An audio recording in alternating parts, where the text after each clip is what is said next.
There we go. It looks like we are live now, Rabia. Thank you very much. Good afternoon, everyone, and welcome. I'm Dave Roth. Thank you for coming out to what I think is our seventh Health Equity and Access Response Team meeting. I'm so grateful for your time. Since the end of October, we've been able to build relationships and we've been able to take actions that advance equity in our response to COVID-19. Couple of things about this meeting. This is a Zoom meeting and it's being live streamed to the public. It's being recorded. We do that so that everyone can stay engaged. And I'm noticing a growing number of folks are reviewing these meetings afterwards. You might notice that yourself if you review those tapes. That's good news. So what you're contributing here has a broader reach into the community. Please be aware of background noises. Please mute yourself when not talking. And during our discussion times, I encourage you as much as you're comfortable to keep that video on so that we can continue to get to know each other better.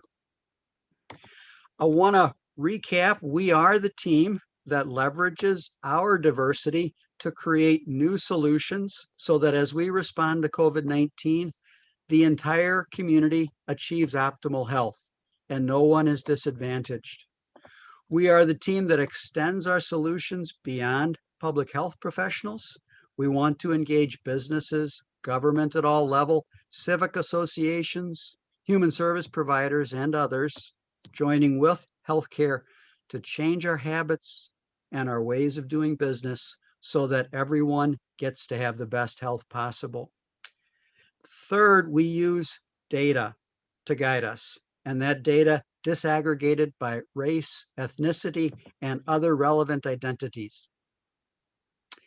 I want to welcome you all back. We have 5 things that we want to accomplish today. We're going to make some adjustments in the agenda that you've received in advance to accommodate Karen and Chris, who are going to be a bit delayed in getting to us. But before this day is over, we will get an update on mass vaccination and the call center that's been established. We will, despite the crazy world that we're in, where right now that limited supply can't possibly keep up with demand, we're going to look further forward. We're continuing to focus on how do we build vaccine confidence for that day when there is adequate supply. And the real challenge that will face us at that point is building confidence for folks to engage with it. So Kara and Mimi are going to share with us the way that we're looking at building that capacity. Jan's going to give us insight into some upcoming events that will build vaccine confidence. And then we're going to share the communications subcommittee's discussion and get input there.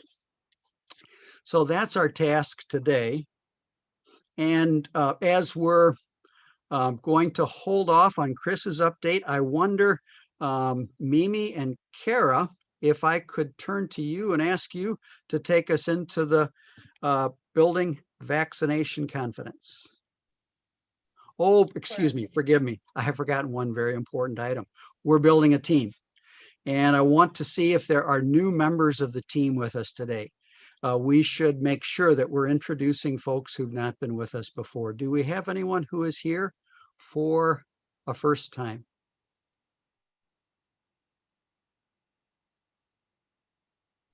Wow. So we're a settled team. Oh, there we go. So Sarah first. Hi, Sarah.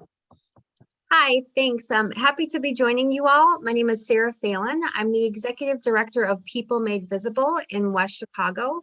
We do a lot of equity work out in the community through various fronts, but we also are the fiscal agent for Healthy West Chicago, our local health initiative. And then I'm also the board chair of the Mexican Cultural Center DuPage, who is one of our biggest partners with People Made Visible in some of the outreach to the local community, which many of you probably know is very heavily Latinx, mostly Mexican American. So happy to be with you all today. Sarah, it's great to have you here. Thanks for joining in. All right, has everyone else achieved veteran status here? All righty. Thanks, Sarah. And so I'm going to invite Kara and Mimi to the microphone. Okay, great. Folks, I know sometimes my connection can be a little bit spotty here, so if you're having difficulty hearing me, if somebody can just sort of raise their hand or something to let me know, I will try to modulate my volume. And I want to start out with a shout out to someone who it may not be listening now, but I can almost guarantee you will listen later, because I had the pleasure of talking to Martha from Windsor Park last week.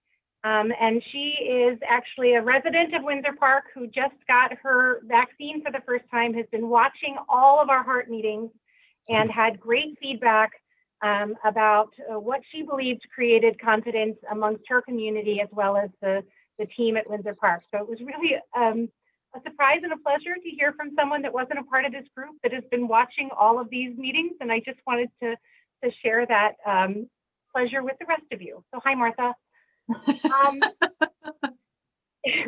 Sorry, it really was. It was so fun to hear from her. So I want to thank everyone for their time and their thoughtfulness. I'll give a bit of a background for folks who were not with us last meeting or perhaps joining us the first time. But folks will recall that we had shared a survey that was initially introduced to us through a WBEZ and Facebook Live event that was especially targeted to Latinx populations, and where as a part of this, Esperanza Health Center, which is a large federally qualified health center in the city of Chicago, had launched a fairly significant survey on attitudes and beliefs in regards to the COVID vaccine. And we thought that their survey tool had a lot of components that we were looking for, although perhaps not precisely as we would have created it. And so for folks who weren't here, I will share in the chat for later a copy of the Esperanza PDF so you can see it.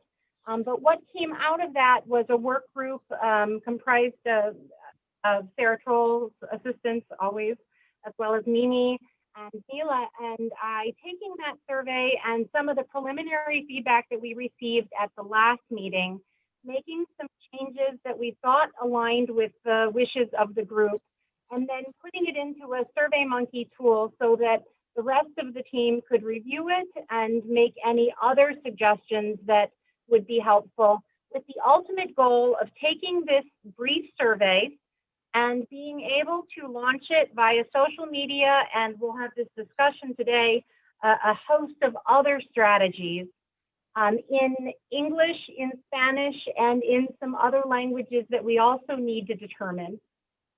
And hopefully be able to collect information that gives us a sense of both where confidence and hesitancy is across the community, and also some of the special areas of focus for particular populations.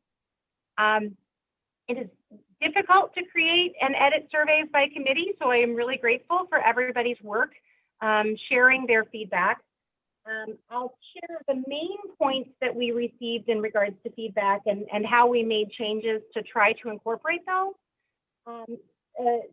One of the things that we really heard at the last meeting was that the survey did not necessarily provide all of the concerns and barriers that the community thought might be present. And so we reviewed that list, broke it up into a couple of questions, and added some additional categories that we hoped would be more inclusive of the concerns and questions that people had. But we also created a free text other option on virtually every question, and certainly every question where it made sense, inviting people to be able to add other questions or other concerns that we might not have included in the list. We also decided that we really needed to know, while we did not need to know who the people were that were completing the survey, there were some demographic questions that we wanted to include. We wanted people to feel confident and comfortable that this was a survey that was anonymous, but we did also want to know zip code level information because we believed that that would be relevant to our community education efforts. And finally, we didn't want to lose the opportunity. While we had someone who was interested enough in this topic to spend the time to complete the survey, to not also invite them to stay involved in the conversation on a going forward basis.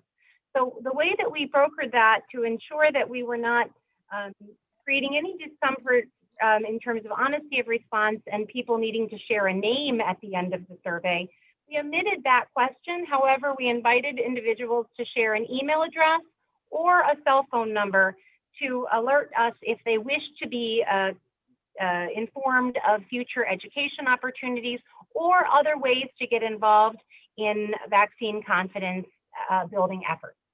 And so with that in mind, what I will say is for individuals that may not have had a chance to review the survey, it is still open and live, and I can share that also in the text in the chat box. But the place that we want to really focus our time and energy and attention today is thinking about how to take this tool once it is translated and distribute it as far and as wide to encourage the greatest diversity of responses that we can. And so that's the conversation that we want to have today. The last thing I'll say before I open up for discussion about the different channels and strategies that we might employ is that SurveyMonkey told us that it would take about 4 minutes to complete that survey. And the feedback that we received from those that completed it here, clearly a highly literate and intelligent group, was that it was taking them somewhere between 1 and 3. So I think that it is a fairly safe assumption that SurveyMonkey was giving us a broadly accurate assessment of the time, and that for most of us who tried it, our experience was that it was a pretty brief trial. I will also say that we encourage people to take it both by using their cell phone and on computers. We actually imagine that a lot of people will take the survey by cell phone, and it seems to read pretty well in the mobile format. So I will pause here, and I've already declared my interest in talking about how we can distribute it, but I do want to take a moment and acknowledge that if people have feedback or questions that they weren't able to articulate in this time between the meetings, this would certainly be a good time to share that as well.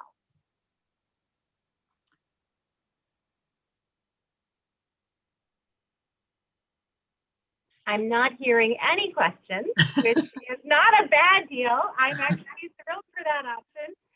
So then let's talk a little bit more about the ways in which, so imagine that you are going to have, with the assistance of the team, both some shareable social media posts and artwork and a live link to a SurveyMonkey tool. And I guess what I would really appreciate hearing is when you think about the population and the community that you represent, what strategies you would use to try to both encourage people to participate and to make it easy and accessible for them to do so, and what additional supports you might need to be able to be successful in that effort. And Kara, I know you, Bensonville's raising a hand, but I just wanted to see if you could set up a little bit more on the languages on the survey, that it's one tool. Mm-hmm. Sure. So the idea is that we will have one link, and that the first question on the link will be in the different languages into which the survey is translated. I prefer to complete this survey in English, or the same language but in Spanish, the same language in Mandarin Chinese, and a check so that the person selects the language that best aligns with their wishes. And then the skip logic of the survey will follow so that everyone receives the exact same questions, but only in the languages they have chosen. So you're not going to see multiple languages represented on the screen once you make your first selection with that first question. Does that make sense? Mm-hmm. Yeah, I love that idea, Kara. And if I may share that, because most of our clients throughout the states are Mandarin speaking. So I think, because we serve just in-home service alone, we serve 650, and adult daycare in total, we serve 2,500 seniors across the state. and the majority of them speak Mandarin. So I really do think there is a need for that. So I appreciate that this would give them the chance, to share how they feel about the vaccine, to hear their voices. Yeah. Great, great. Data tells us that the 4 languages that are of greatest use in home here in DuPage County, overwhelmingly the 2 largest are English and Spanish. But what follows is actually Polish and Mandarin Chinese. So those are the 4 languages of greatest diffusion. That does not mean that those are the only languages into which we should be translating the survey. It does mean that that's a piece of the discussion that we need to have about how far we go and what we need to do, not just to reach the most people, but also to reach communities that are particularly vulnerable to not receiving vaccines without some additional support. So the feedback of this group about what languages are critical is very helpful. And then again, for us to talk about strategies. And you said that Bensonville was raising their hand. I see you. Hi there. Thank you very much. Thanks, Kara. Thanks, Mila. Just a very nuts and bolts comment on this. Right now, the municipalities are publishing a social media calendar given to us in conjunction with DuPage mayors and managers and the health department. It would make sense to incorporate this into that messaging, so we're all on the same page. So it's very nuts and bolts comment. That's all I have. Thanks, Evan. We can That's go through Kim fantastic. Siebert to connect that. Yeah, mayors and managers was actually one of the thoughts that we were talking about as a small group, thinking that it would be very powerful if you guys were in a position to be able to share this tool and invite others to participation. Right, and we're already working great with the health department, so we're just integrating that in the communication. We don't have to, double up the work. Fantastic. Other suggestions? Hi, I use a lot of, I use WhatsApp to talk to a lot of my clients. I have like distribution lists or like broadcast lists so that I can send one message and it reaches like 200 people. So I think that's a good, and I'm looking into like how to get more and like just distribute like a way to let people know and about this list and add them to it. So that's something that we could all do and add people. 2 thoughts, Laura. If we should talk offline about our ability to share that opportunity on the DuPage Health Coalition social media, because we might well have some interested folks to join your WhatsApp.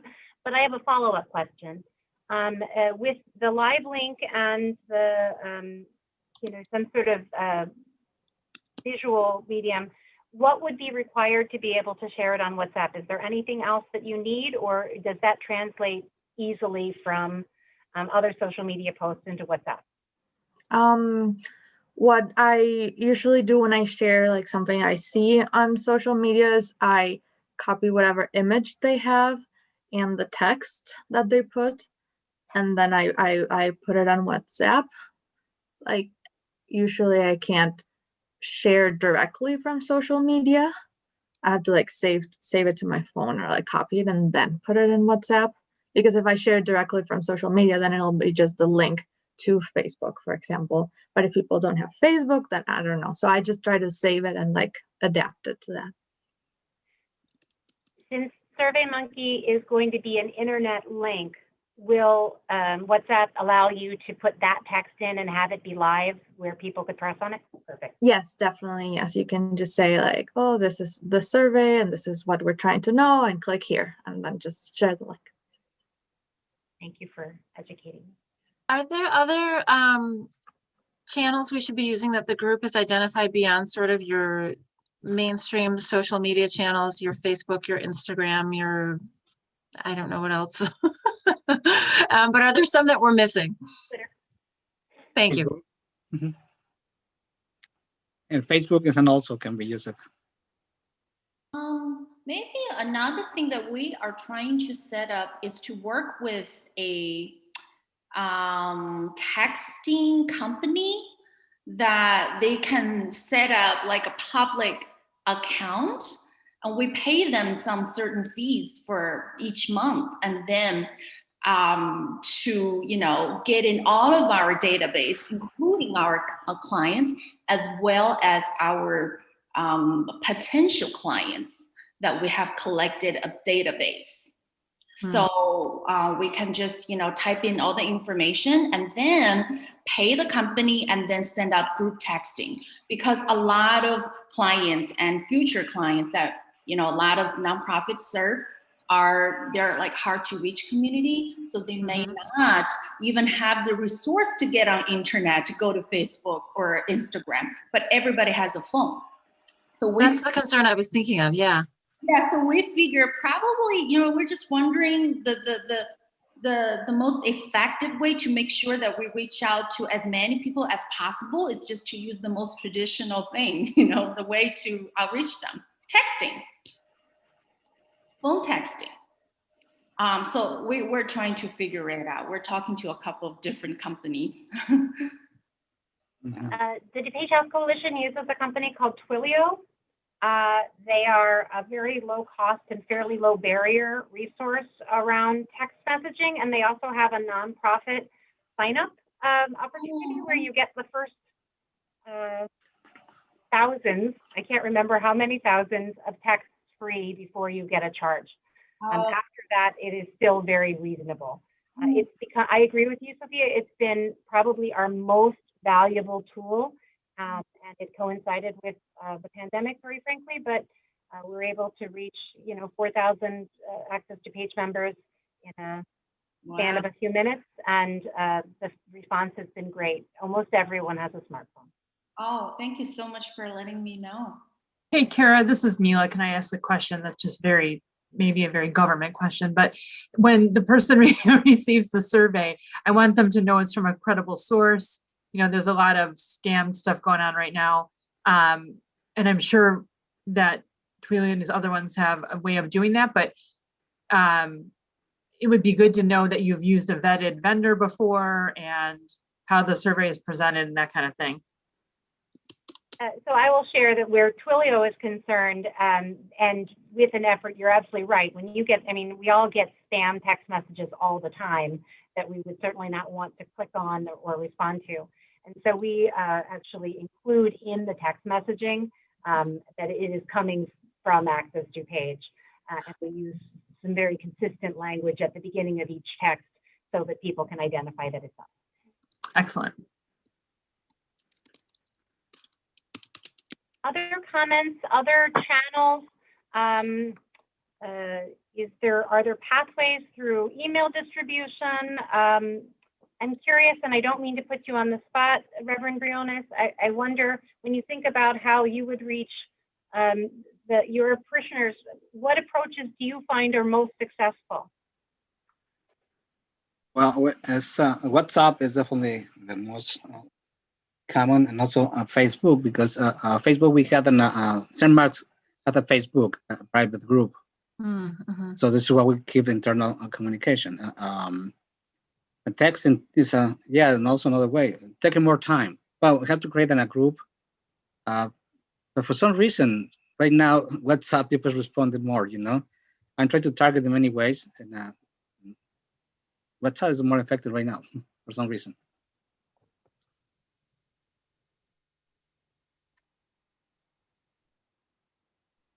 Is there any assistance that anyone needs in regards to supports that we could provide to make it easier for you to share this tool amongst your network?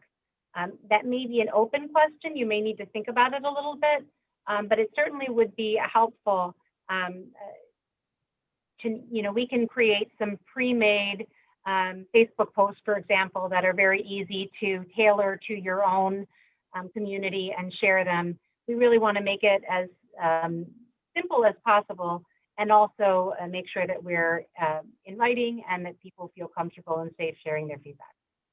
Kara, hi, Jan Geider. While everyone's thinking about that, in a discussion yesterday with some health practitioners across the country and how to reach the how to penetrate the African American community, it came up that perhaps we should begin building stronger networks. And I spoke briefly this morning with Michael Childress about this, to utilizing the Black fraternities and sororities, along with the, obviously with the community groups, faith groups, churches, that kind of thing.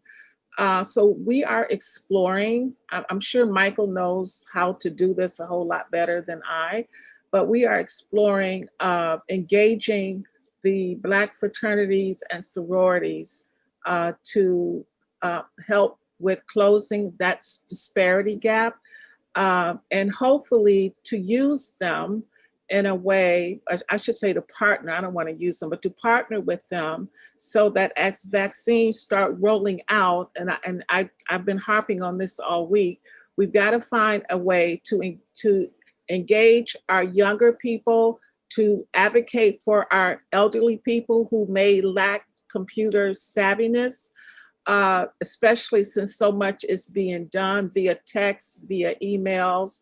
And for a lot of older people, that world is still kind of off-putting for them. So a path to facilitate and build on those kind of relationships is needed. What we're thinking is probably activating, or at least partnering with our political action team to reach out and touch those organizations so we can create that partnership. I'm glad to see Theodia on today too, because the Urban League has a very, very wide reach also. So it's really a matter of all of the organizations themselves starting to reach out and touching different organizations. I like to say each one reach one, so we can. I think that's something we need to do, and probably, like I say, get the Urban League pulled in too. They have a very, very, very wide net. So I don't know a lot about this organization. I wonder if Michael, if you may know more, or Theodia, but it's my understanding that Jack and Jill has a significant linkage and relationship to a number of the Black fraternities and sororities. I wonder if that might be one of the paths that we might use to invite and request their assistance with sharing. yeah, I know it was very effective when we had to get out the vote. I don't know if Theodia can speak to the Urban League because she's the expert on it, but I do know that they have a very, very wide reach on it. She may have had to step away, but if she's not, maybe she'll plug in a little bit. Okay, and if she did step away, then I can follow up as well and try to get those recommendations. I think that you're right, that that's a really powerful, potentially helpful network that we could be asking for and inviting into this conversation to be able to get it out as broadly as possible. Similarly, I think going through large congregations and faith partners in the community that might also be positioned, just like Reverend Briones, to share amongst their congregations could be very powerful as well. And Kara, I want to note that Dr. Asfar put into the chat 500 to 750 Arabic speakers in their network. So that would be a place to focus. And I want to encourage, I see a number of folks here who represent networks that are multilingual. Sarah and Chrissy and Nicole and Mary and Lynn as well. Any other thoughts about language that we should look to, constituents that that you've got that we want to be sure to be able to reach?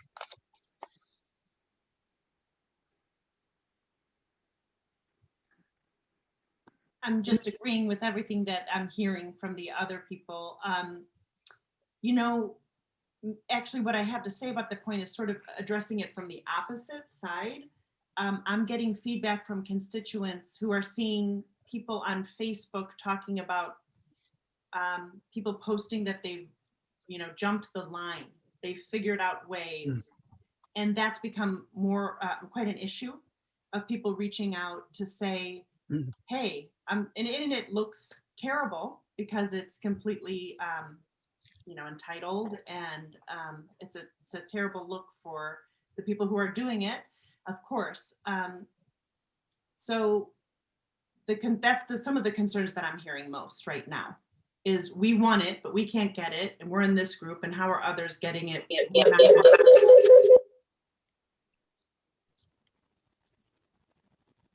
Right, and so while that's going on, whoops. If everybody could mute their phones when they're not speaking or put themselves on mute, we're getting some feedback.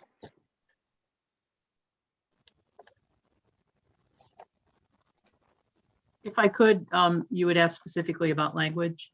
Right. We have a broad range of language translations that we provide. When I look at the invoices every month, well, David, you would know because the Federation is who we have one of our contracts with. And so it's difficult for me to say, this is, here's a significantly large group that we would need to reach out to.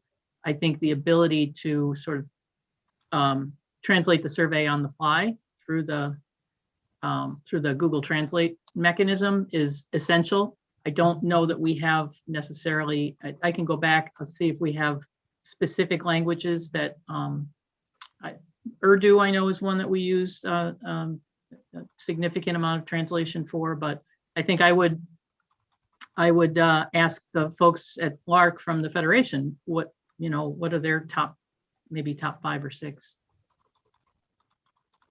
Very good. Well, you've touched on Urdu. Hindi would be another one that we see with some frequency. And here on this call, I'm also thinking about those folks where they're in our networks. So we want to be sure that we're reaching the folks at VNA and at Advocate Aurora and Healthy West Chicago as well. And I think that we would be wise to use a professional translation service for this because we've parsed the terminology so carefully, and we want to make sure that carries through. The other thought I had that I know we run into this when we actually have some Mexican families who don't speak Spanish, that they're not, nor are they literate in Spanish if they're coming from a more indigenous community, is we work through the school district and the family liaisons. Because if we have materials that we need to get with them, normally they are interfacing with the family once a week and have either internal staff within the school district that helps with translation or have access to a very specific language line that helps them do that. So, we're happy to, within West Chicago, kind of interface with the family liaisons because we work with them pretty closely on something like this. But I think that might also be an avenue for the entire county to reach out through. Sarah, that's a really helpful reminder that perhaps as we're sharing this information with this group and also more broadly, that we should think about including in our toolkit, so to speak, not only a copy of the link for the survey as well as these social media tools, but also perhaps a copy of the survey so that if there were a liaison, for example, who wished to offer a site translation and had the ability to do that, we can make it as easy as possible for them to have something that was portable and not force them to do the work of, pulling that survey offline and making it into a paper version. So we can definitely be inclusive in that regard, and I appreciate that feedback. And I really recommend to be careful we use the Google translations because they are in the context sometimes and they create more confusion. So that would be good if it's a professional or something on a way to review the translations, not only in Spanish, I'm talking in different language. Just take a look because I know that Google is a good tool and it's very helpful, but it's still not accurate in many, especially on this kind of the information that need to be clear and accurate. I will share that some of the ways that have been especially helpful for us in recent efforts, we've created, and it's kind of apropos to Sarah's comment, a really great network of bilingual educators across all of the school districts. And they've been fantastic ambassadors when we were looking to be able to distribute information, not to the children that they're working with, but more so to the families, both because there are relationships and because increasingly there are channels by which they're sharing information virtually already. So when I think about how we would distribute, I think about that. I think about asking Giving DuPage whether they would be able to help us. They've been great partners in efforts to distribute across the Human Service Network. And I also think about coalitions of faith leaders and seeing to what degree we could reach out within our networks and ask for assistance from those groups distributing. Because what I recognize is that each of these different pathways connects us to overlapping, but also distinct populations. And so we could be incredibly successful at reaching one segment, but not really have the story of the community. And so our ability to be as inclusive as possible in that distribution is really going to give us a much more accurate picture. I want to, mindful of time, ask another question and ask people's feedback. We're always balancing our desire to get information quickly and to ensure that we have enough information to be able to be actionable. And so with that in mind, I wonder people's thoughts once we launch about how long we should keep the survey open and at what point or what our goal should be in terms of the accumulation of data before we can start using it to make some meaningful decisions. And as you put that out there, Kara, for the audio, I want to note that Dr. Asfar has added Persian and Hindi to the list of languages that are in circulation for this leadership group. We do speak 8 languages and we serve 14 nationalities, Kara and everyone. But these 4 languages are top priority. I don't know how many will fill the survey. We will try our best. But there are so many of these refugees, they don't have internet or they don't have access to social media. Sometimes they don't even know how to use phone. So I'm thinking maybe through schools, school email list or something, because kids help their parents translate or access this survey. So maybe that would be another way of doing it, e-blast or other ways. Dr. Asfar, I'm curious, with the close relationship that ICNA shares with the mosques, what is your experience of the most successful pathways by which the mosque is communicating to the different individuals that are participating in services? Each mosque have their own WhatsApp group. I'm part of most of those groups. And also they have their own e-blast. So they use social media, Facebook and all the platforms. So I think it would be a good idea that they should share these surveys through their email listservs. That's great to know. I don't think that I understood before this call just how important WhatsApp could be to this enterprise. So I am really grateful because that was huge learning for me. And I'm also relieved to hear that it doesn't necessarily require creating wholesale different documents, but rather tailoring them to ensure that they're accessible. Any other comments, concerns, questions, and any feedback about how long we should keep the survey live?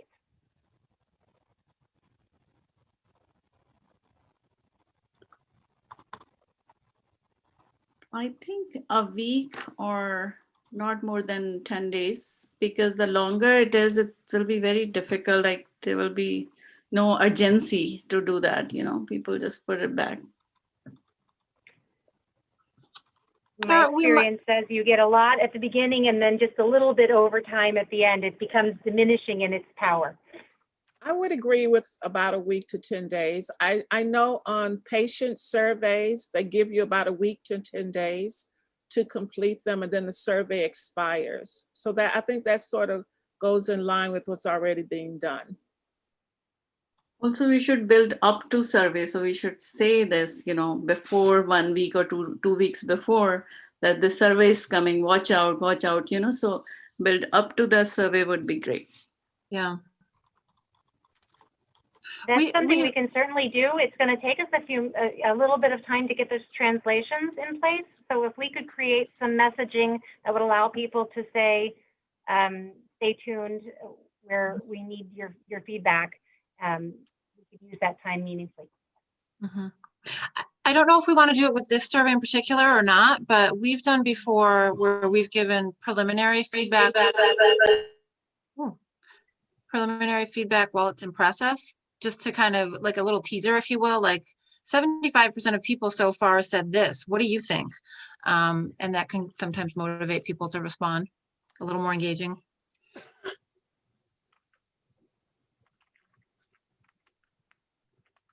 And for mosques, I think it would be good to have their logo, because it's, again, the trust is important. So like we can say ICNA Relief and Islamic Center of Wheaton and Access to Pages sending the surveys, some things to show partnership. I think that's huge. So we want to be able to allow the individuals or the groups that are sharing it to have some customization that co-brands this effort with them. And so we'll be mindful of that as we're creating these tools, so that we make certain that people can feel comfortable that it's coming from a source that they know and have faith in. I see that Chris has joined us, and I'm recognizing that we have some other items that we need to cover. So I want to take a step back here. I'm going to put a few of those documents in the chat as we continue along, and would encourage people also, I'll put my email in, if you have any other thoughts about things that we need to be incorporating in this effort. Clearly, we're going to have to do some follow-up around language. We'll keep you guys informed, but this was really, really helpful. Thank you so much. And Kara, it's Mila. I just wanted to add that we can provide a little tighter example of the timeline for all of you in an email follow-up, so you know when it's, when you need to be actively involved in the promotion part of that.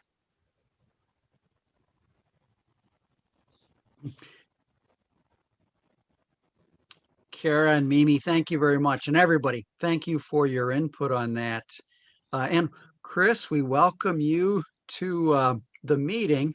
I wonder if you're ready, or I wonder if we want to give you a couple of minutes to get set up. And Jan, would you be up for talking about upcoming events as Chris is getting himself ready to share with us? Oh, sure, I would. Mila, you're going to put the flyer up. Thank you. But you know what? I just put a note in the text, and this speaks to what Lynn said earlier. I just received a text from a 30-something-year-old couple, and I'm not going to say where they are, but it's here in Naperville, about to get vaccinated.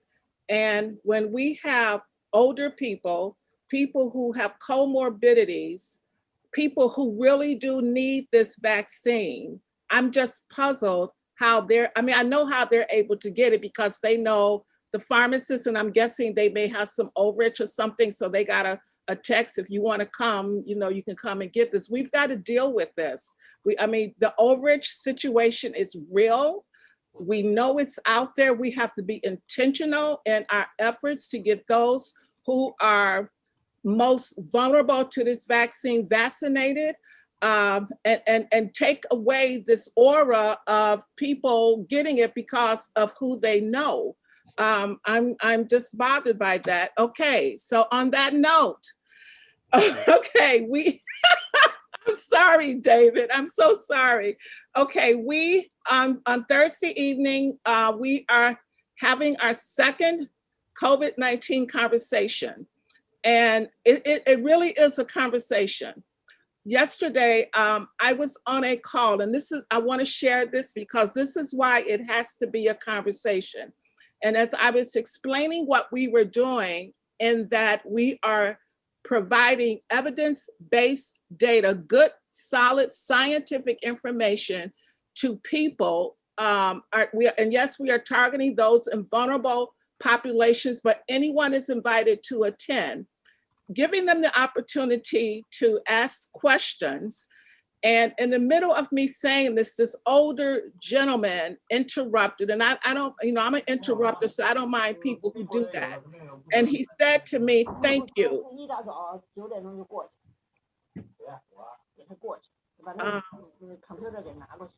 Am I hearing something?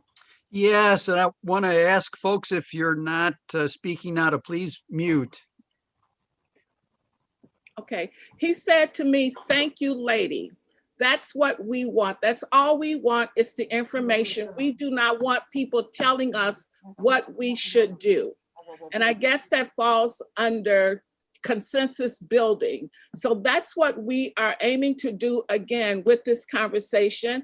It's going to be, thank you, Access DuPage and DuPage Federation. It's going to be simulcast in Spanish. We have a physician, Dr. Hill, who is a pathologist. Dr. Keller is I guess, a frontline physician who is managing COVID response at Amita Health Mercy Hospital. Dr. Garth Walker is an emergency room physician and a researcher, as well as he's one of the deputy directors at the Illinois Department of Public Health. And then we have representation from our own Karen Ayala with DuPage County Executive Director and the Assistant Director of Community Health, Michael Isaacson. It went very well, the first conversation. I'm expecting it's going to go very well with the second conversation. And again, it will be simulcast in Spanish, and we are focusing on a conversation. We had planned to have two scientists, and one was actually from Brazil, so she was multilingual, but she's traveling that evening, so she can't join us. But another one says she may just be in the audience, and if questions arise about the vaccine that she feels she should contribute to, she will do, and she happens to be an African-American scientist. So again, please, we're going to get the flyers out after this meeting and share. We really want the information to get to the people who most need it. And we are addressing the fact that this is a transition. On Monday, we are going to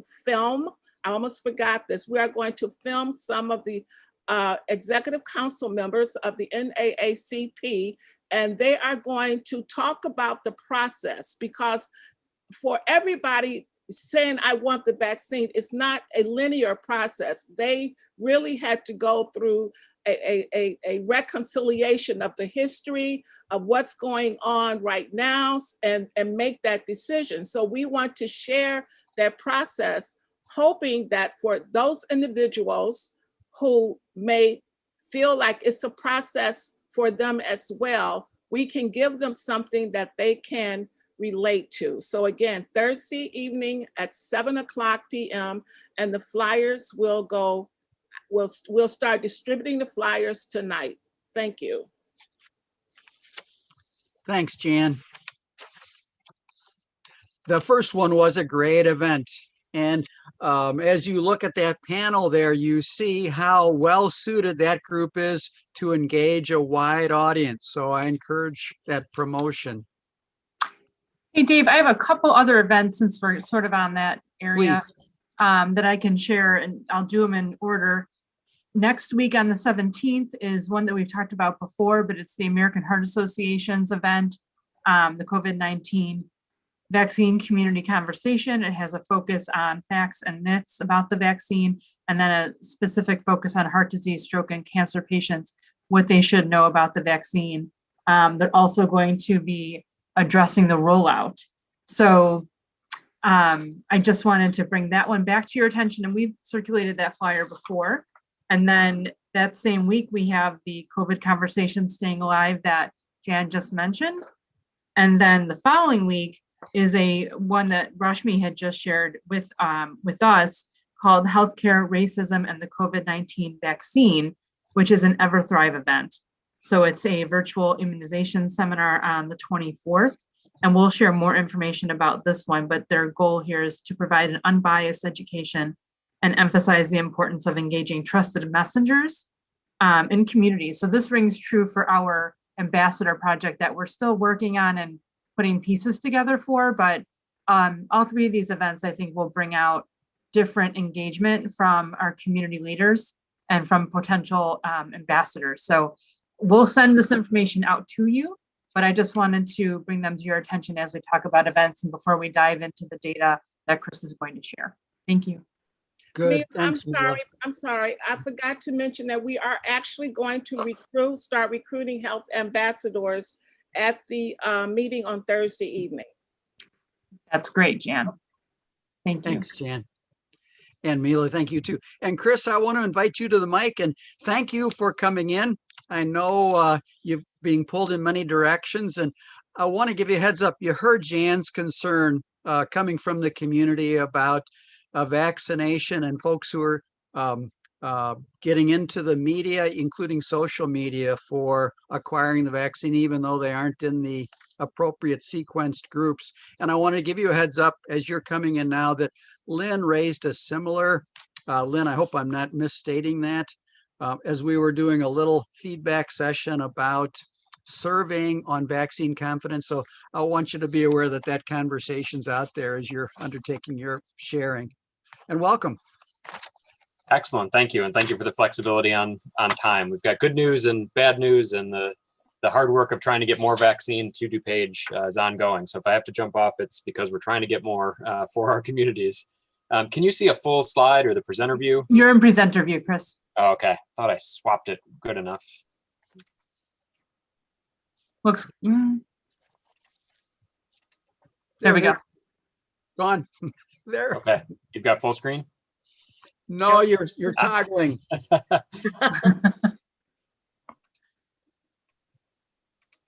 One more. There it is. Okay, excellent. Thank you for the tech help. A year in and we still struggle. All right, thank you. Again, my name is Chris Hoff. I'm the Director of Community Health Resources for the Health Department. I appreciate the opportunity to share an update. The vaccine distribution progress is ever changing by the minute, and we're working hard to make sure that there's vaccine in our communities and that it is getting out to those individuals in our community that have both been directly impacted and making sure that we get as many of our residents vaccinated as possible.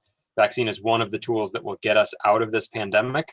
The key message at this point, of course, is that there's not enough vaccine to get to everybody immediately. So really taking steps to protect yourself, including wearing a mask, watching your distance, keeping your gatherings small, and spread out as you can are really, really important steps. I think we've gotten really excited about the fact that vaccine is here and the numbers have been down, but we're not out of this yet. And you've heard the news about variants, and you've heard the news that we may see a resurgence. We don't know that we're going to go down to zero activity before we have enough vaccine to vaccinate everybody. So just want to implore you and help you remind your stakeholders and clients that those tools that we have, masks, physical distancing, group sizes, are really important tools and not to forget them.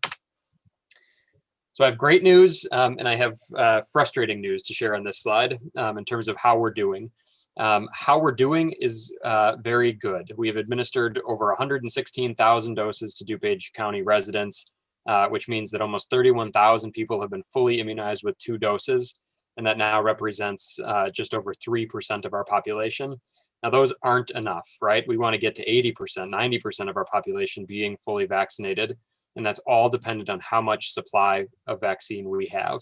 And the top line number here is probably the most concerning thing to us, and probably to many of you too, that we've learned just yesterday now that our allocation for next week for new doses to be able to push out and vaccinate more people is 2,450 for the entire county. Oh my. Pause and let that sink in. So when you hear the frustration, when you see the concern from people, when you hear the anger about, why can't I make an appointment? This is the reason. The supply of vaccine is extremely limited. And what we find ourselves in for the next 3 weeks probably is a situation where the vaccine that's available to us is going to be very limited and will severely impact our ability to vaccinate more people. Now, the good news is that we are getting second doses to finish some of the second doses for people so that they're fully immunized. That's a good thing. But the supply of vaccine is not sufficient that's coming to us from the federal government or the state to continue pushing more new vaccine out to people. So I want to acknowledge just how severe this issue is. And I think you can see it. I don't need to describe it. And I'll show you later how that trends with the vaccine we've received in prior weeks.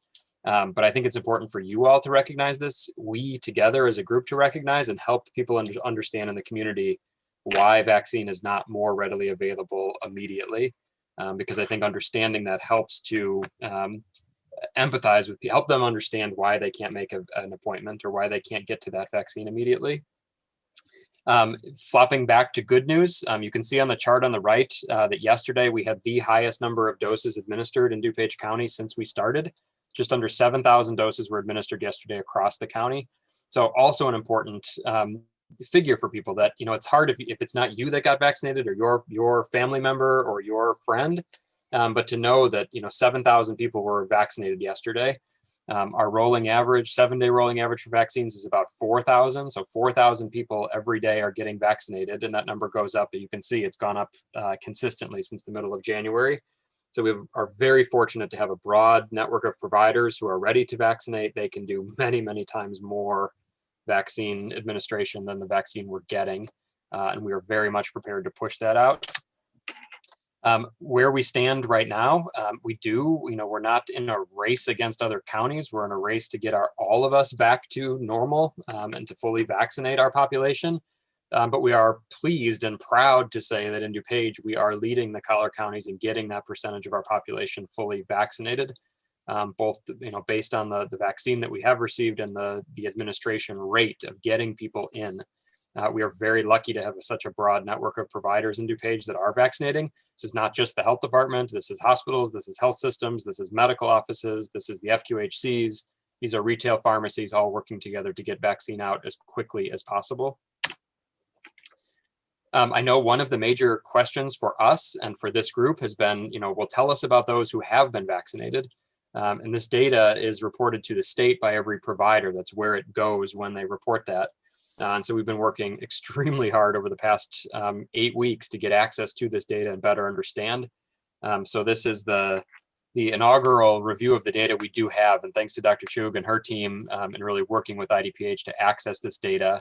It doesn't tell us everything, but it's a start and it's a baseline for us to work from. Rashmi, would you like to talk through this on what we know and don't know based on the information we have today? Sure. Thank you, Chris. And yes, this is these tables and these data reflect the persons vaccinated at DuPage County vaccination sites, as Chris was mentioning. So we don't know what % of these individuals are DuPage County residents, but just that it reflects everyone who is vaccinated in a DuPage County site. The previous data that Chris just reviewed are vaccination rates among DuPage County residents. So we imagine there's a lot of overlap between these data, and we're eagerly anticipating further clarification, hopefully in the next week, from Illinois Department of Public Health and their eye care team. So that said, the top left shows you the number of vaccination sites that are currently administering vaccine in DuPage County, so 104. That's around the same is what we have tracked, but nonetheless, it does include some that we are not directly in communication with, so we imagine they're either receiving allocation through some corporate headquarters or from a federal source. The summary here of the first and second doses, Pfizer and Moderna, show the amount, again, by vaccine and by dose. And then some just basic interpretation that, or some takeaways from the data are that, again, as I mentioned, these are reflecting persons vaccinated at DuPage County sites, irrespective of their residence. The types of vaccination sites include a private clinic or a public clinic, community health center or federally qualified health center, hospitals, the local health department, and pharmacies. And now this is of particular concern. You'll see in the first dose summary as well as the second dose summary, just cutting to the race row for unknown, you'll see that over half of the fields of with race status are reflect unknown status, basically where it's not completed. So that's a problem. I mean, we do have data at least for the ones that were completed, but with it being less than half, we know that it's not representative. So is it actionable? Sure, we can work with the data that we have, but we are actively working on trying to improve the level of completion. I know that the Illinois Department of Public Health put a memo out last week, or about a week, I think, yeah, it was last Friday, to health systems and health providers to make sure that they are including race and ethnicity in their inpatients' electronic medical records, because if it's in the electronic medical record and if it's in there in the EMR, then it is required for it to be transferred to iCare, the immunization registry. If it's not there, then it won't be.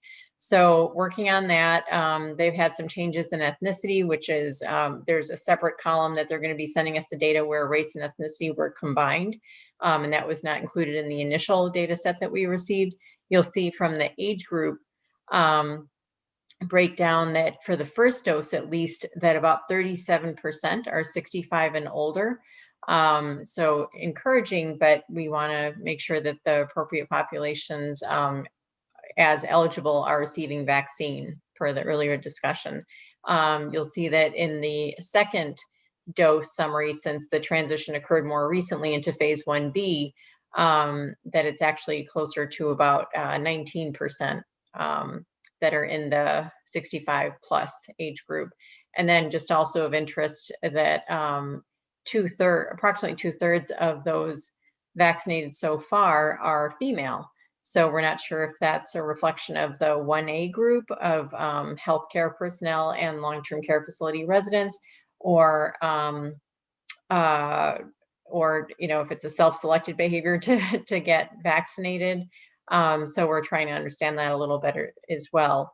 So that's just a quick overview of the data that we just received this week, and we hope to continue. We will be receiving this on a weekly basis, so we will continue to be able to provide updates, and we want to improve the quality of the data as well, so that it can help to inform and drive our actions.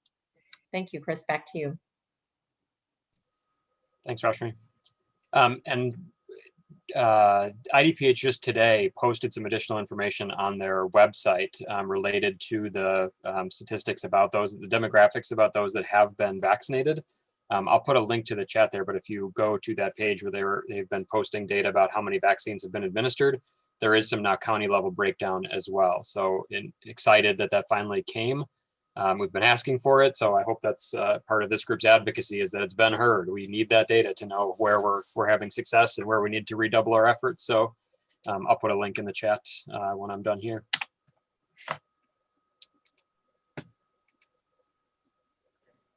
Okay, in terms of providers out in DuPage, there are now 105 different providers that have made it through the state process to be approved to receive and administer a vaccine.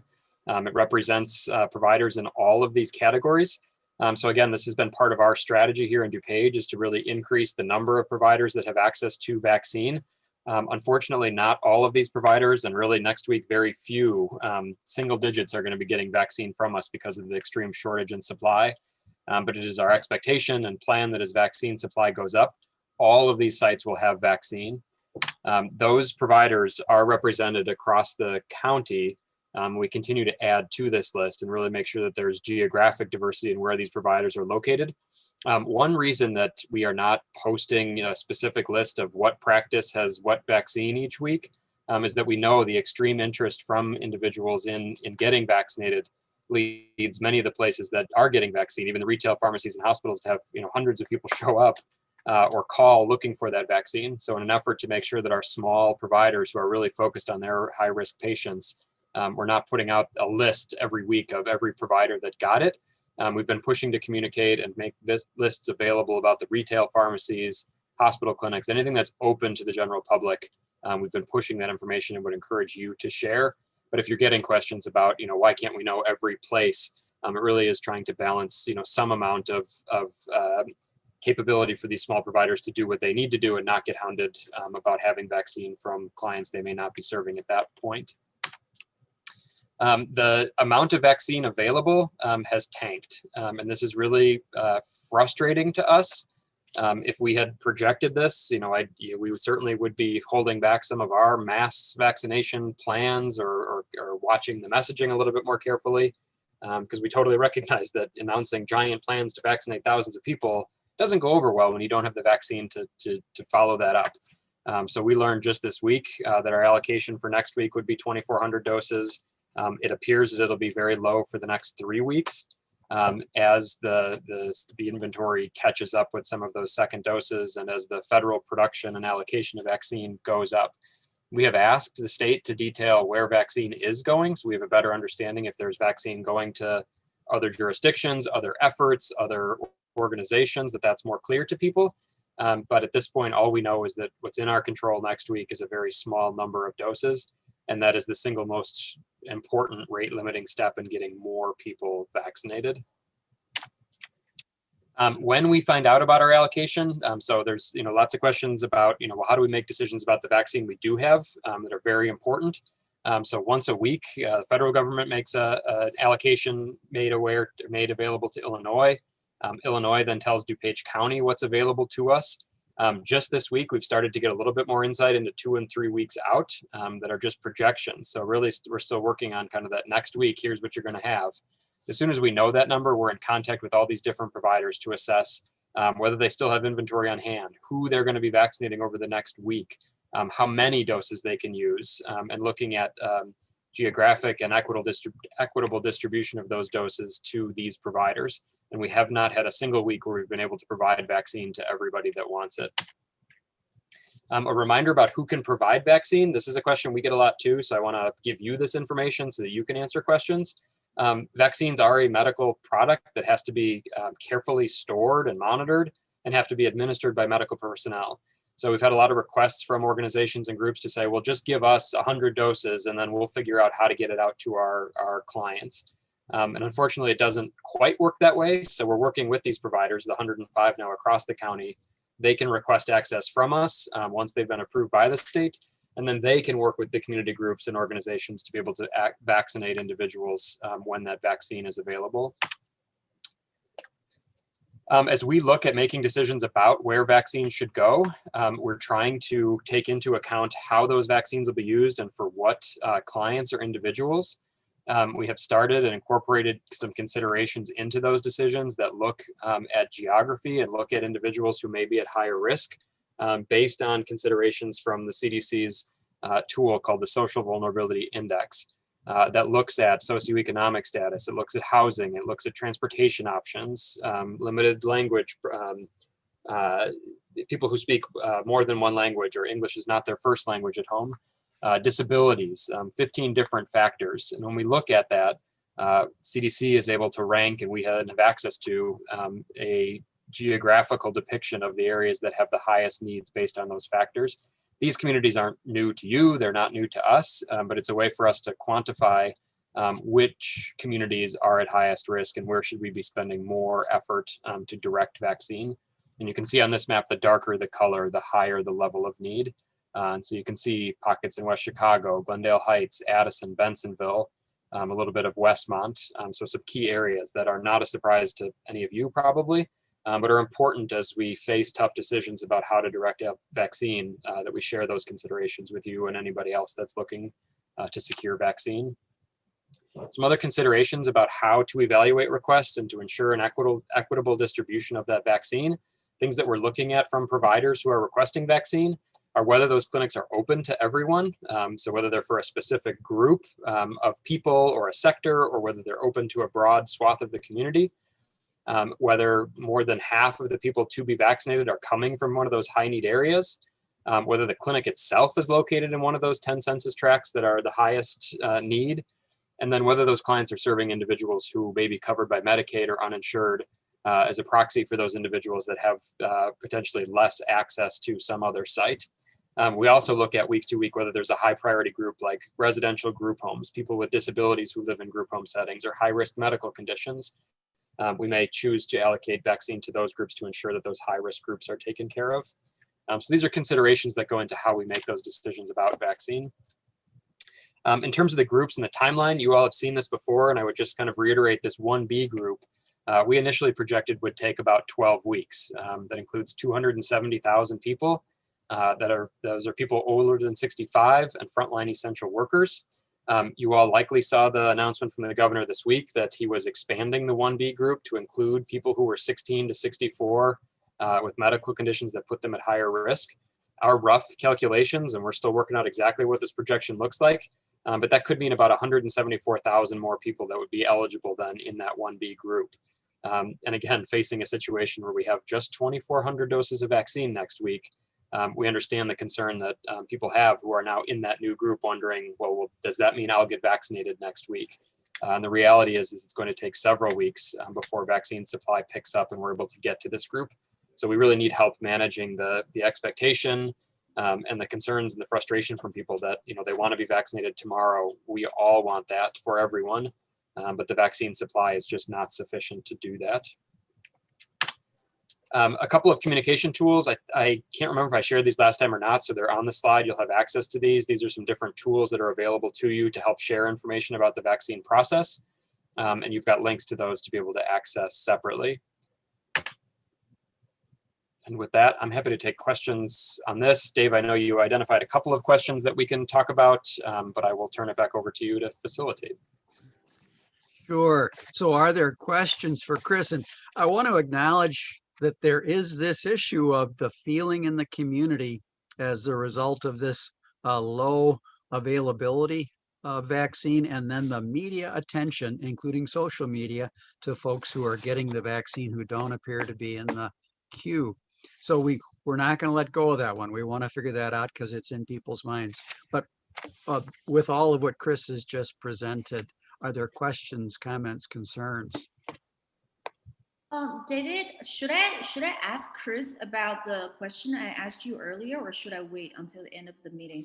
If you don't mind, Sophia, we'll go with his presentation first, but as you have come on, I do want to let folks know, because this is a group that crosses county boundaries with many of our constituents. So Sophia has put a question in the chat about Cook County's second vaccination and could use some advice about the best way to get an answer to the question for her staff. So I do encourage you to take a look at that chat question. And Sophia, when this meeting's over, I'm going to pay attention as well. Okay. I wonder if one approach to that, Dave, and I don't know if Rashmi is still with us, so this may need to be a follow-up. Oh yeah, I see you, Rashmi, I'm sorry. I'm wondering whether you could talk a little bit, it might provide a little bit of comfort for Sophia, around the difference between the guidance for 21 days or 28 days between doses and the clinical efficacy and sort of flexibility on those timelines. Sure, thanks. And I just want to make sure I understood the question correctly. Since I can't see it right now, but was it basically a concern about not being able to get the second dose right at 21 or 28 days? Yeah, it's like 3 of our caregiver employees received their first dose at Arlington Heights Health Care Center on January 28th and 29th. So they received Pfizer and they were told to wait for an email link for the second dose appointment. So they did not schedule it right there on the site, right? So the second dose is due next Thursday and Friday, but they haven't heard anything at this moment. Okay. And that very well could be because we agree and are trying to follow the same practice of not scheduling appointments until we have the vaccine supply in hand. So that you don't schedule appointments and then have to cancel them if you don't receive the vaccine supply. But there is, and I'll find the guidance and put it in the chat, that it is absolutely acceptable per CDC guidance to receive the second dose. You want to have that minimum interval of 21 days for Pfizer and 28 days for Moderna, but it's fine as long as it's within 6 weeks of the first dose. So they have some flexibility in there. Okay, so you're saying that the reason they didn't get it, the appointment, is more than likely they don't even have the second dose yet, right? Correct.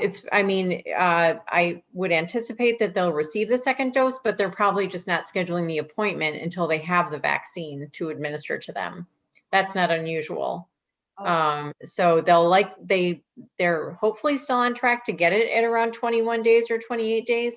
But even if there is, a little bit of delay by 1 or 2, or, up to 6 weeks out from their first dose, that's okay. We want to stick to as close as we can to the 21 or 28-day interval, but CDC is saying that they have data that supports optimal effectiveness, even if that second dose is as far as 6 weeks out from the first dose. Okay, thank you. So they just need to sit and wait, right now? Yeah, and keep checking, to make sure that they haven't missed a link or anything like that. But yeah, as soon as they have information, then to schedule the appointment. So much. Thank It may you. reassure them to just know that that's not uncommon at all, to have the follow-up second dose appointment close to when the second dose is due. So I have yet to hear of anybody, VNA included, who are making appointments at the time of the first dose.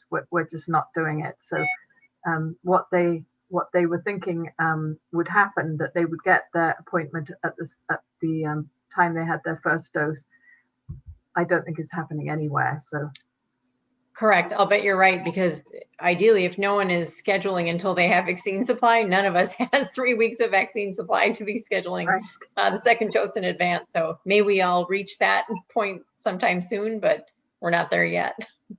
Thank you, ladies. This is really helpful. Thank you. I have a question for those clients who maybe working in an essential role that's in group B. Are they being informed by their employers that they are in group B? I know I was, so I don't know, would my clients be getting something from their employers saying that they should make the appointment? That's a great question. Some probably are, but I think it would be great to focus some effort there. And that's something certainly we can look at the health department or this group. We are working on, I don't know that it's up yet. Is Kim on, Mila? No. Okay. We are working on a page that will have information for frontline essential workers that as soon as that's up, we can share with this group.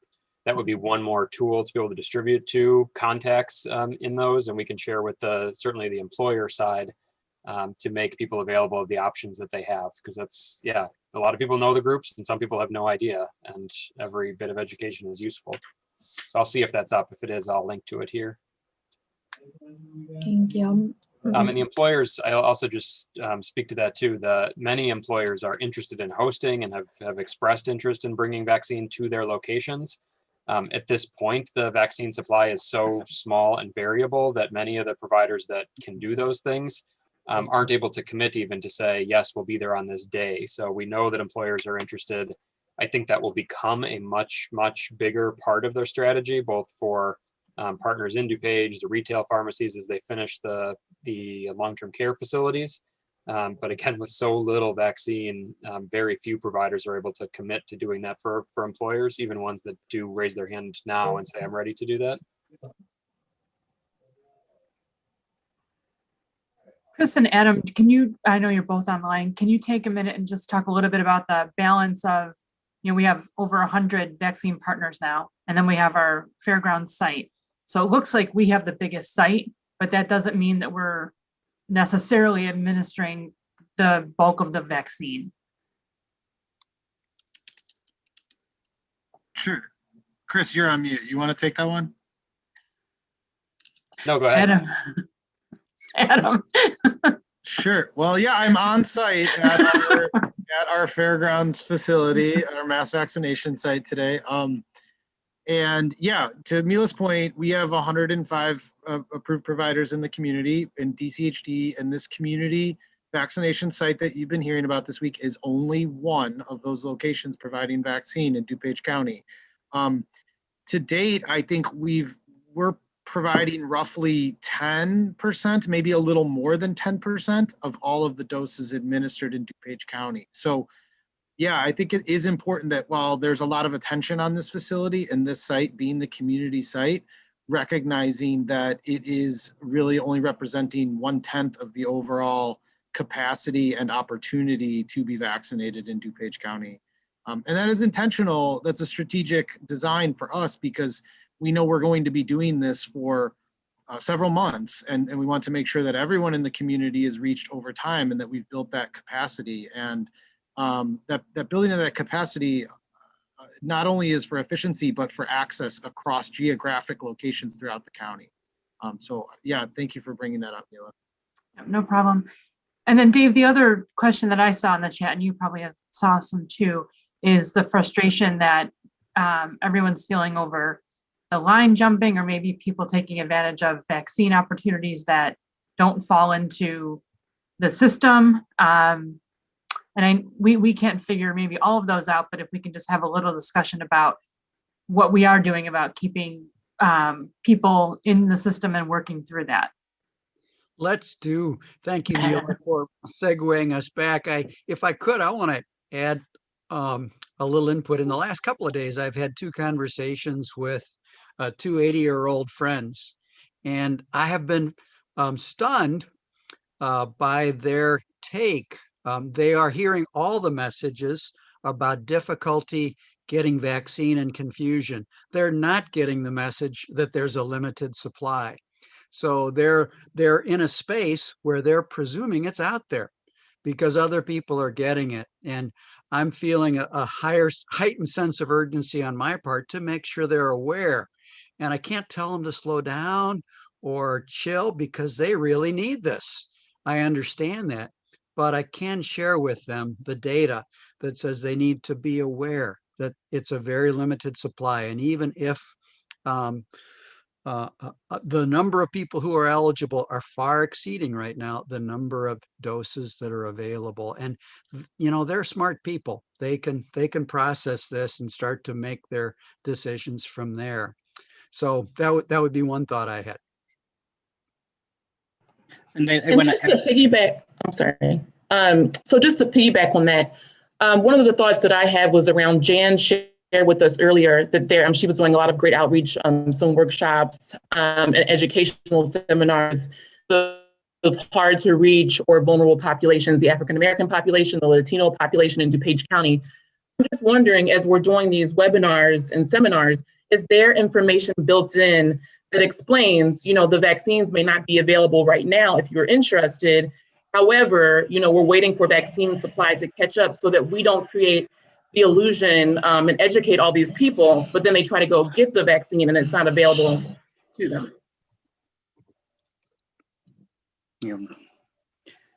That's exactly right. But in the meantime, acknowledging we have a limited supply, and older people who need the vaccine because of comorbidities are seeing younger people who are not necessarily dealing with health issues get what's left through that overage of the limited supply. So if we're saying on one hand, there's a limited supply, which I think everybody understands that, but then you see these posts of 30-something-year-old couples getting the vaccine. How do you reconcile that? I think the difficulty is that the 30-year-old couple may be frontline healthcare workers. They may be also eligible within that phase of vaccination. Chrissy, I'm wondering, Jan, if it's like that may sometimes be the case. I've known 2 couples this week. Neither one of them have any medical conditions. They're both in their 30s, and they all 4 of these people were able to get the vaccine because they knew a nurse who was working as an administrator of one of these clinics. They were having overages, and she called them. And again, we don't want to waste vaccine, but we don't want to say to people who really need this vaccine, there's a shortage, without intentionally having some kind of plan in place to, when there is a overage, contacting those who are in the greatest need. Again, these 4 people this week who got the vaccine are 30-something-year-old people. None of them are frontline workers, and they're all healthy. If I could just jump in a little bit on that access issue for seniors, I do want to share. that's something that the health department has taken very seriously. And we are doing a few different things to try and address. So, the first is that we did start up with an external call center dedicated to answering the phone 5 days a week so that people can register via phone, ask questions via phone, and then, they can even designate that they need to be called back when it is time to schedule. So that's one thing that we've done. The second thing is that as we are opening appointments at our community site, we are seeking to reserve an exclusive percentage of the appointments for those that are 65 and older, and only make them available to them.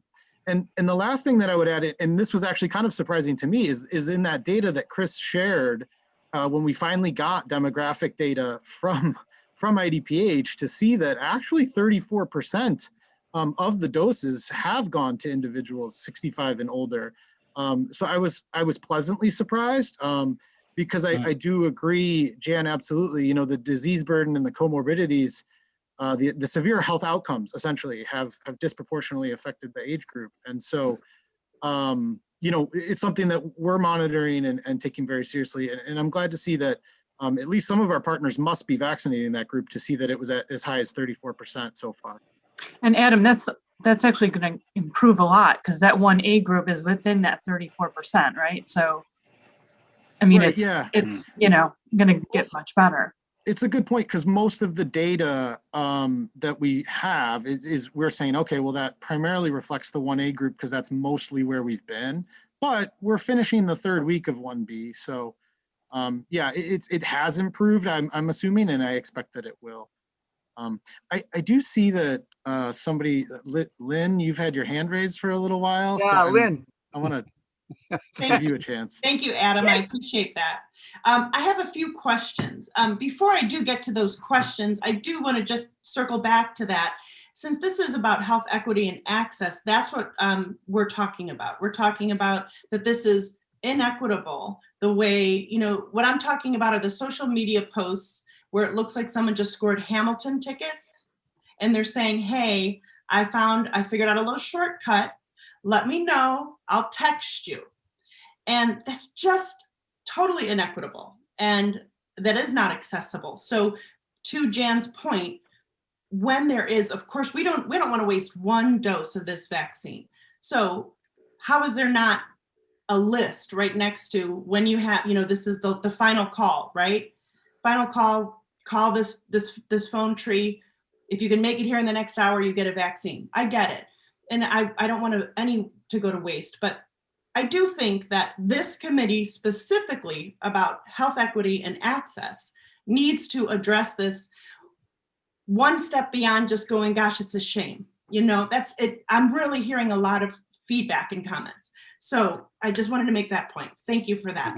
My questions are, do you guys have some advice or suggestions of the best way for me to share this information with constituents in terms of, I can give them the data. I can say there's only 2,450 vaccines available next week, but can I give them a why?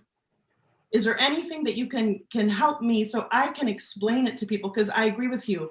We're seeing this amazing news that there's going to be this huge vaccine rollout, and we've got this beautiful new site, and yet now I'm hearing for the next 3 weeks, it's going to be almost impossible to get a vaccine appointment.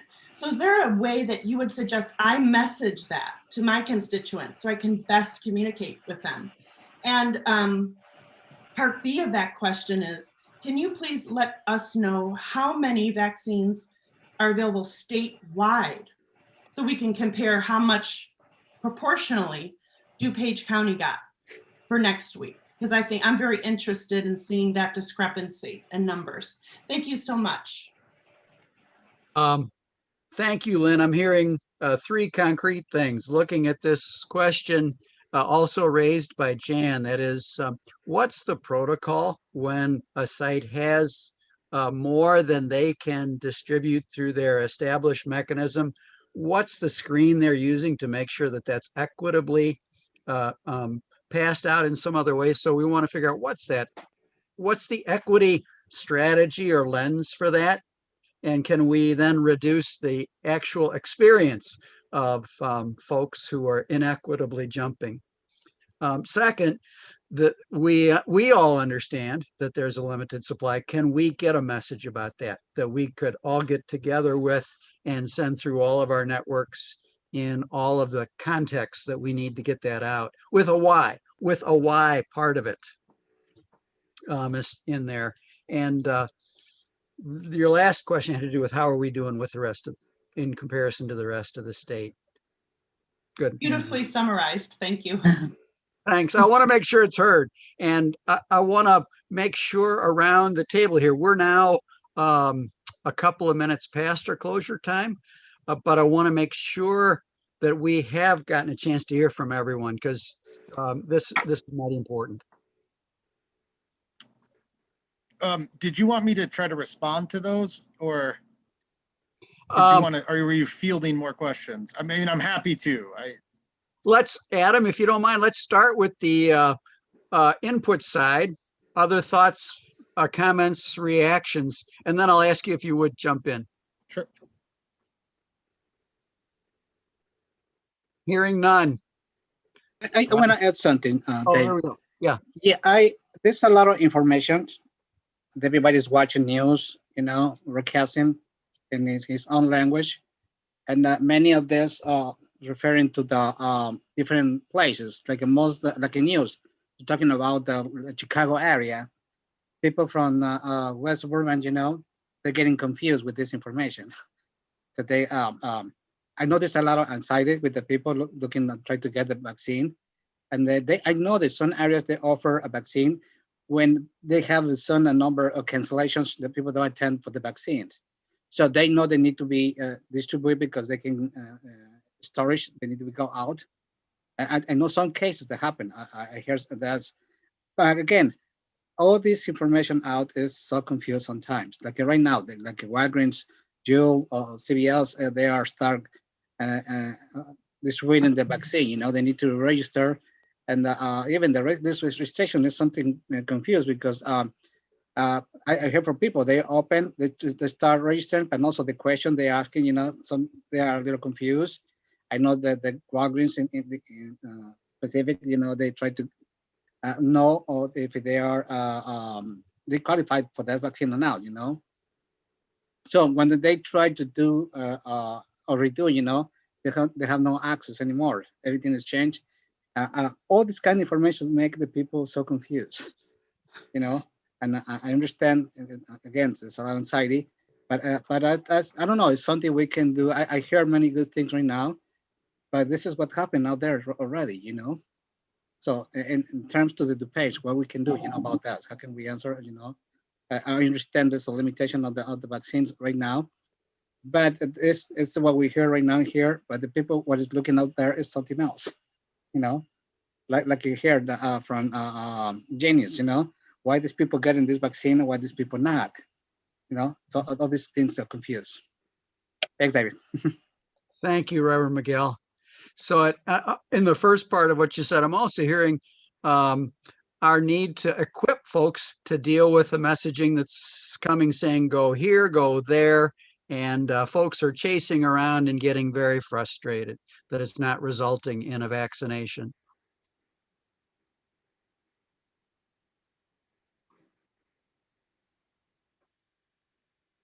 Adam?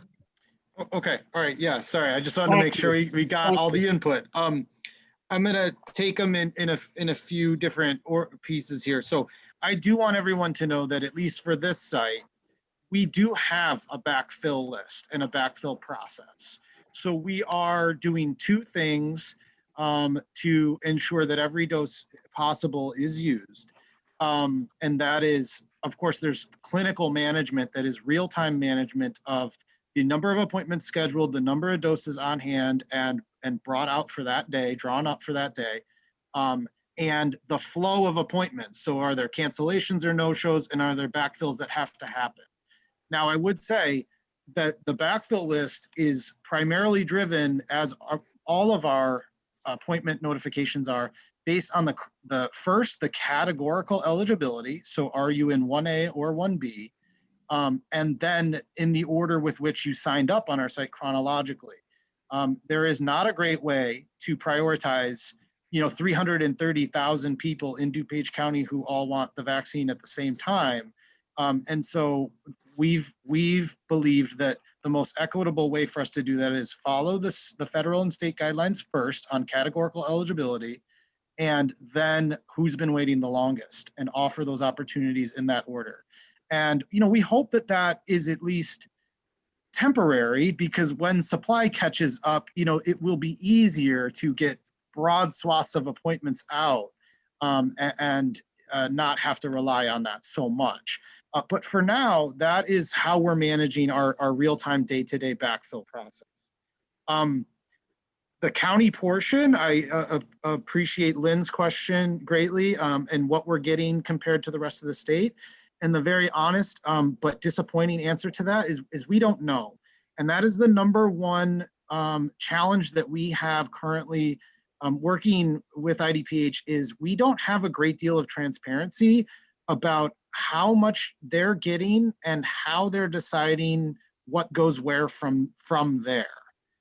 So we don't know how much is going to other counties unless we just maybe ask our peers. It's not publicly posted. We also don't know how much is maybe going directly to some of these other providers like the local retail pharmacies. And truthfully, that even starts kind of at the top with the federal. So, the federal government has a supply, some of that's going direct to providers. Then they give it to the states, some of that's going direct to providers. And then after everybody's taken their share off the top is when it comes to the local county for us to know. And so that visibility and that lack of understanding is actually one of our greatest challenges as well. So we share that. And the last piece on messaging, and I put that last because I think that was also Reverend Miguel's question, essentially. If there's nothing else that anybody takes away from this on messaging and how to communicate to others, it is supply, supply, supply. And that is a national issue. That is not a DuPage County or Illinois issue. And I think, Jan's pointed that out a couple times, actually, this week, I think. And it's like, it is what it is when it comes to supply. It's very limited. Everybody's struggling for that. And if we had more supply, that would solve 90+% of the challenges that we're all facing right now. So, the number one message is just there's simply not enough to go around for everybody who's interested in being vaccinated. And that is a very disappointing answer. I recognize that. I'm disappointed. I'll tell you, my 89-year-old grandmother is very disappointed in that answer. But that is just kind of where we are at this time, is we're waiting for the supply to catch up to the demand. In the meantime, we do encourage people to, some are getting vaccinated. I think, again, Reverend, you said that, there's seeing people getting vaccinated. So how do you make that happen? And that is, as we've said, register everywhere you can and take the first available appointment. I think I recognize that's also not a great answer. That's not an ideal state or the way that we would like this to be working. But I think that that is the most effective approach for individuals to get an opportunity to be vaccinated. Sign up on our list, check with your primary care provider and what their system is doing, check with your local pharmacy and see what they're doing, and express your interest in being vaccinated. And as opportunities become available, they each have their way of notifying you. I hope that helps. I don't know if that was as succinct as I wanted to be, but I tried to address each of the points. And Adam, I could just add that I think we're trying to message as we get information as quickly as we do. But at the same time, there's the governor's putting out messages about increasing access. And I know a lot of people are upset about that. But the goal for everyone is to get vaccine out as quickly as possible to people that truly do need it. So if we can provide, we have information on the call center that we can provide in English and in Spanish so that people know how to access the call center. This way, if they have challenges with their smartphone or with a computer, they can call and talk to somebody. Adam mentioned that the call center will return phone calls and have conversations with people that need to access information that way. So Lynn, you had asked about how do you message some of this. In terms of the call center, we have some postcards available. I sent some digital versions of that to you yesterday. If you'd like printed postcards sent to you, if you would have suggestions of who we can get those to, they're already going to the Hunger Network. They're going to townships. We're going to talk to the Senior Citizens Council and see if we can get them into the Meals on Wheels. But we would like as many opportunities to get those cards out as possible. So after hearing you all speak, it reminded me, I have a friend who's a school teacher in Kane County, but she resides in DuPage. And she was notified that the district was, they had 4,000 vaccines that anyone was welcome to sign up for a school teacher and 1B. And then she got a second email that they only filled that to 80% capacity. I guess there weren't enough teachers signing up for it. So I'm wondering, if something like that happens, do they then give the 20% back to wherever they got it from? Like, maybe if we could kind of double check into something like that, because on the back end, like maybe we aren't hearing like from school districts or whatever the entity may be, that they aren't filling as much. Because this was last week she told me about this. Thank you, Nina. So with so many points of distribution, this protocol around fairness and equity is really important to establish across the board and establish a broad expectation and a widely felt agreement that we're going to go by those rules. And Adam, you laid it out. What are the categories of eligibility and are you in them? And then what's the next clue? That is, in your case, it's chronology, how long you've been on the list. It's in our interest to promote that kind of a principle all across the community and reduce the potential for there to be misunderstanding or misuse, so that the folks that we know need to get that the soonest are able to do that. And then on top of that, that huge umbrella that we've heard over and over is this question of supply. And we need to be working on surviving while the supply is growing. I'm conscious of the fact that we're 15 minutes over.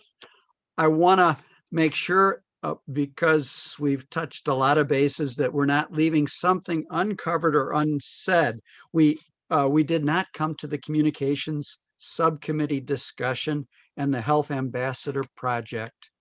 And I wonder, Mila, if that's something that we could address in a post-meeting written update to folks, or would you like to take a little bit of time right now? I'll just say briefly that I think some of the ambassador work is being done through the events that are coming up, especially Jan is going to really focus on this during her event next week. And so between that and some of the PSA work that's being done, I'm hopeful we'll have a really strong update for you in the coming week or two. But we also know that Advocate and Nicole, if you're still on, I always say Advocate, I never say Aurora Health, so forgive me. But you're doing a lot of work in this area too. So I was thinking we can set some time aside on the next agenda and maybe have a look at some of the broader scale work that's being done in the area on COVID-19 health ambassadors. That'd be great, Mila. Sorry, I was trying to get myself off of mute. No, I was impressed by the information that I heard this week from the foundation at Good Samaritan. So I think that it fits perfectly with what we're trying to do here. So stay tuned and we will reconvene with this topic and we'll just make sure we get it onto the agenda in a timely way the next time we meet, which Dave might transition to the next meeting as we close. How about 2 weeks? That would take us to the 26th. How would that work?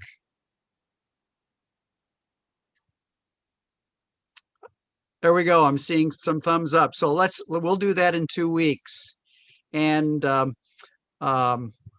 the world will have changed a lot by then. I want to say to everybody today, thanks so much for this input. Thanks so much for keeping this effort on equitable approach to COVID-19 and recovery on the rails.